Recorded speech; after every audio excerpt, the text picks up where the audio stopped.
നിങ്ങൾ എന്ത് വേണോ ഫ്രിഡ്ജിൽ വെച്ച് കഴിച്ചോ, പക്ഷേ ഈ 5 സാധനങ്ങൾ മാത്രം ദയവ് ചെയ്ത് ഫ്രിഡ്ജിൽ വെച്ച് കഴിക്കരുത്. നിങ്ങളുടെ ജീവൻ തന്നെ അപകടത്തിലാവാൻ സാധ്യതയുണ്ട്. മറക്കാതെ ഈ ഒരു വീഡിയോ സേവ് ചെയ്ത് മാക്സിമം ആൾക്കാരുടെ അടുത്ത് ഷെയർ ചെയ്തോ. ഒന്നാമതായി, തൊലി കളഞ്ഞ വെളുത്തുള്ളി ഫ്രിഡ്ജിൽ വെക്കുന്നത് ഒഴിവാക്കുക. അതിൽ പൂപ്പൽ അഥവാ ഫംഗസ് എളുപ്പത്തിൽ വരും. ഇത് കഴിക്കുന്നത് ക്യാൻസറിന് വരെ കാരണമായേക്കാം. തൊലി കളഞ്ഞ വെളുത്തുള്ളി വാങ്ങാനോ സ്റ്റോർ ചെയ്യാനോ പാടില്ല. ആവശ്യം വരുമ്പോൾ മാത്രം തൊലി കളഞ്ഞ് ഉപയോഗിക്കുക. രണ്ടാമതായി, ഉരുളക്കിഴങ്ങ് ഫ്രിഡ്ജിൽ വെച്ചാൽ അതിലെ സ്റ്റാർച്ച് പഞ്ചസാരയായി മാറി രുചി മാത്രമല്ല മാറ്റുന്നത്, പാകം ചെയ്യുമ്പോൾ അതിലെ ഹാനികരമായ രാസവസ്തുക്കൾ പുറത്തു വിടുകയും അത് നമ്മളെ ദോഷകരമായി ബാധിക്കുകയും ചെയ്യും. മൂന്നാമതായി, മുറിച്ച സവാള ഒരിക്കലും ഫ്രിഡ്ജിൽ വെക്കരുത്.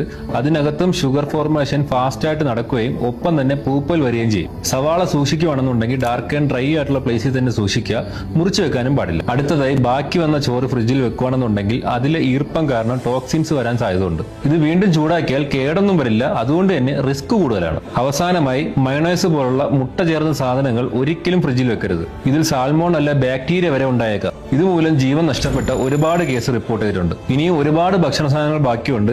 ഏതൊക്കെ വെക്കണ്ടെന്നുള്ളത് ഞാൻ ക്യാപ്ഷനിൽ കൊടുത്തിട്ടുണ്ട്. അപ്പൊ മറക്കണ്ട, അക്കൗണ്ട് ഫോളോ ചെയ്ത്